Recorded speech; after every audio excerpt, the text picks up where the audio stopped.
What's up, you guys? Welcome back to my channel, Discovering Nicole. My name is Nicole Pludre, and I am a person in long-term recovery. My sobriety date is July 13th of 2015. I have been getting a lot of requests. So far, I've seen like 3 or 4 people comment that they really want me to talk about meth psychosis again. So in this video, I will be discussing methamphetamine psychosis, methamphetamine abuse, methamphetamine use. So trigger warning to those of you guys, that need that trigger warning. If you're easily triggered by talks of drug use, drug addiction, psychosis, please X out this video now and, come back and watch a different one. So first and foremost, let me share with you guys how I got addicted to methamphetamine. I started using stimulants at a pretty young age, probably about 16 years old. Because I struggled with my weight, and I had went to an out-of-town band camp for about 2 weeks when I was about 16 years old.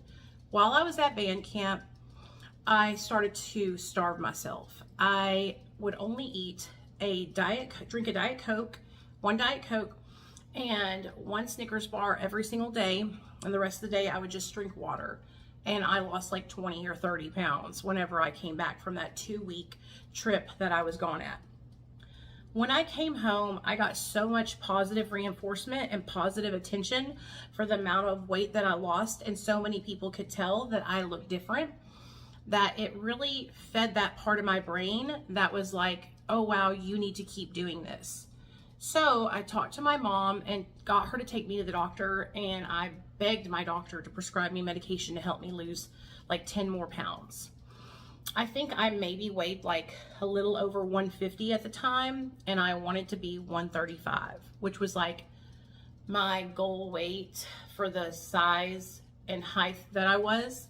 And so that was my goal, and that's how I got my doctor to prescribe me the medication. Well, I only had that medication for like a month, and I ran out, and he wouldn't prescribe it again. So that's when I went and started seeking out stimulant medication elsewhere.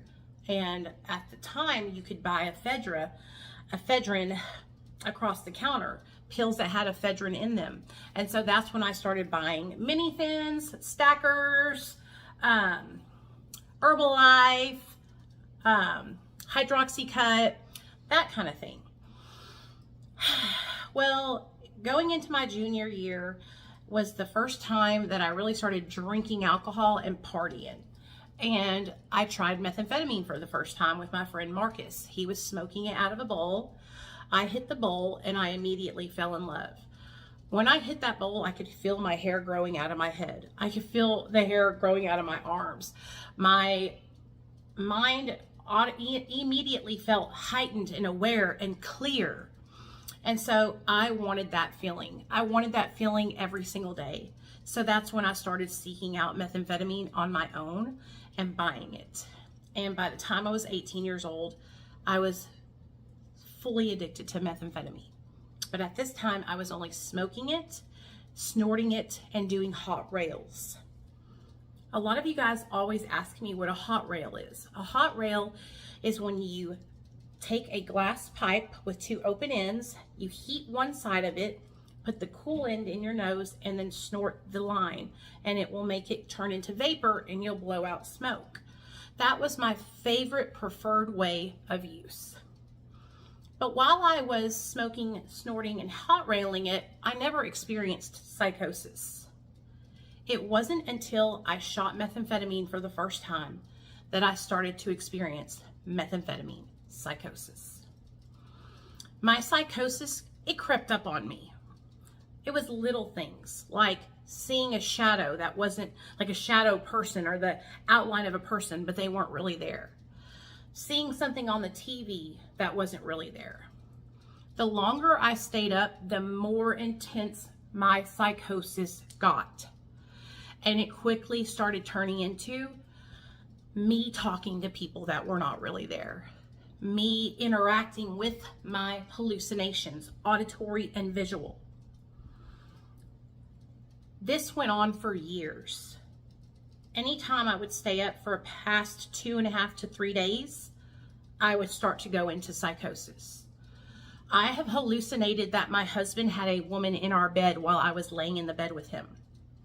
I have hallucinated that my boss was walking down the street with me on my way to my job, and I was walking at 2 a.m. I have hallucinated that I was smoking crack and blowing the smoke to my coworkers underneath a door. I have hallucinated that the cops were outside of my door for 10 hours straight.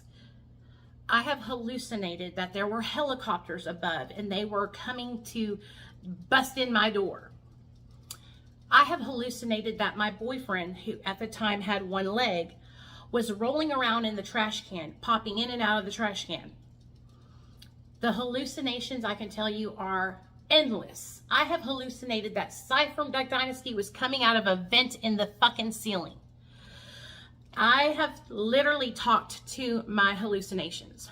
I have interacted with my hallucinations. They were wild. When I got sober from drugs and alcohol, it took me a long time to realize that my hallucinations were not real.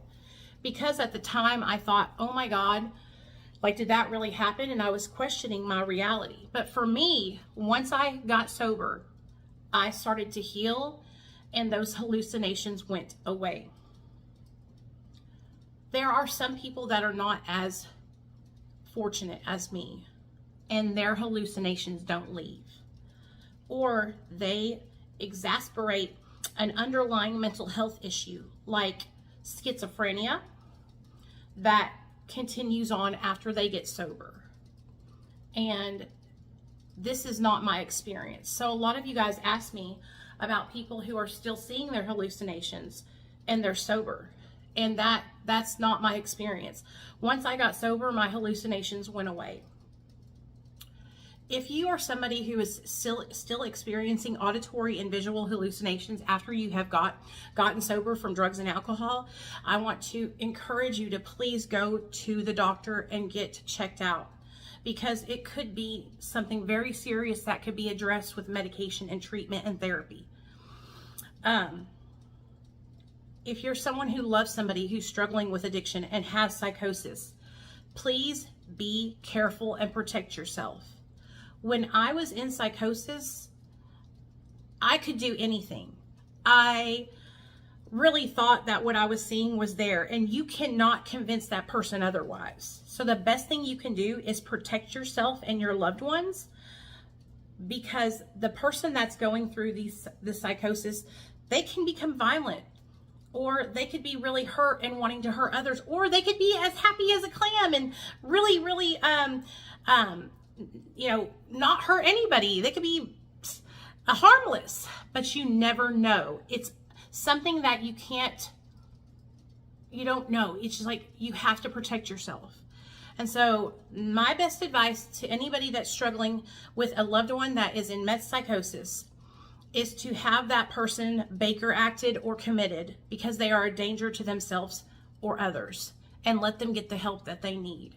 Because that way they can get treatment and they can get mental health problems addressed if that is what they need to do. I'm here to support you guys, and I understand the struggle to get sober. And I want you to know that if you're somebody who's still struggling with addiction and you haven't been able to get sober, that's okay, and you're welcome here. What I believe in doing is meeting people where they're at. Okay, so I'm not going to shame you for using drugs. I'm not going to tell you you need to go to a meeting or call your sponsor or read the big book. I'm going to love you and support you and help you to make better decisions. But if you're not ready to make those decisions, I will love you where you're at. I want each and every one of you guys to know that I couldn't get sober until I was ready to get sober and change my life. And so, I just want you to know that you have to do it in your time. And I will be here to support you when that time is ready. But yeah, that's my video on meth psychosis and my experience. I'm going to try and reach out to somebody that still has hallucinations in sobriety, and see if I can get somebody to come on the channel that I can interview, that we can talk to, and maybe even somebody who has been diagnosed with schizophrenia after addiction. So yeah, don't forget to like this video, comment, leave me a comment. Let's get a discussion started. Subscribe and share the video, and I will see you guys on the next one. Peace.